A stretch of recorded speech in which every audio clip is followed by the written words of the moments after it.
Bab Hidup dan 1. masalah. Setiap orang memiliki masalah. Tidak ada hidup yang benar-benar bebas dari kesulitan. Yang berbeda hanyalah bentuknya. Ada yang terlihat, ada yang tersembunyi. Dan ada yang dipendam terlalu lama. Banyak orang mengira hidup yang baik adalah hidup tanpa masalah. Padahal sejak awal, filsafat tidak pernah menjanjikan itu. Filsafat justru mengajarkan satu hal penting. Masalah adalah bagian alami dari hidup. Pertanyaan terpenting bukanlah mengapa hidup memiliki masalah, tetapi bagaimana kita memahaminya. Karena cara kita memandang masalah seringkali lebih menentukan penderitaan kita daripada masalah itu sendiri.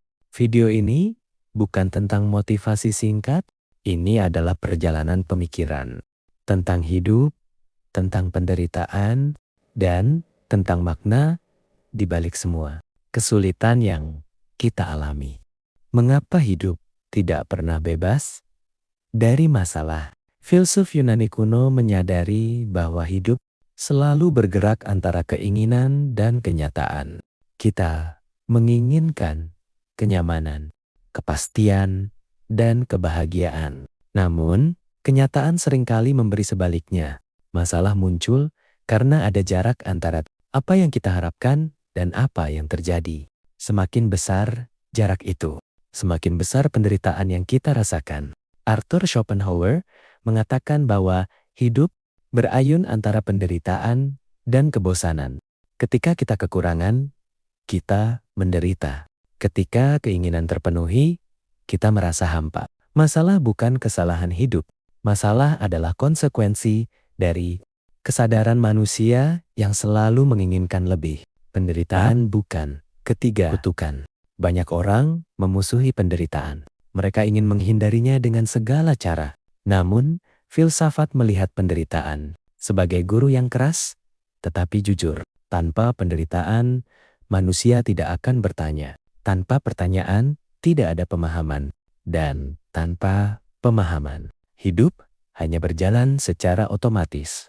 Friedrich Nietzsche pernah berkata, barang siapa memiliki alasan untuk hidup dapat menanggung hampir segala penderitaan. Masalah menjadi menghancurkan bukan karena beratnya, tetapi karena kita tidak menemukan makna di dalamnya. Masalah datang dari pikiran kita sendiri.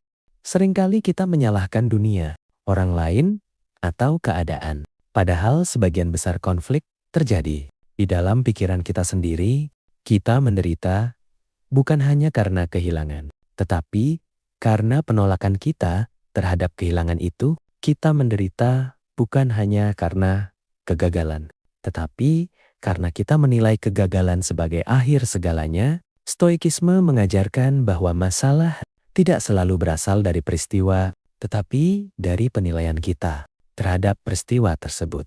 Ketika pikiran tidak dilatih, itu menjadi sumber masalah yang tidak pernah selesai. Salah satu sumber kekecewaan terbesar manusia adalah keyakinan bahwa hidup seharusnya adil. Filsafat mengajarkan bahwa alam tidak memiliki konsep keadilan seperti manusia. Alam hanya bergerak sesuai hukumnya sendiri. Ketika kita menerima bahwa hidup tidak berutang keadilan kepada kita, kita berhenti merasa dikhianati oleh realitas.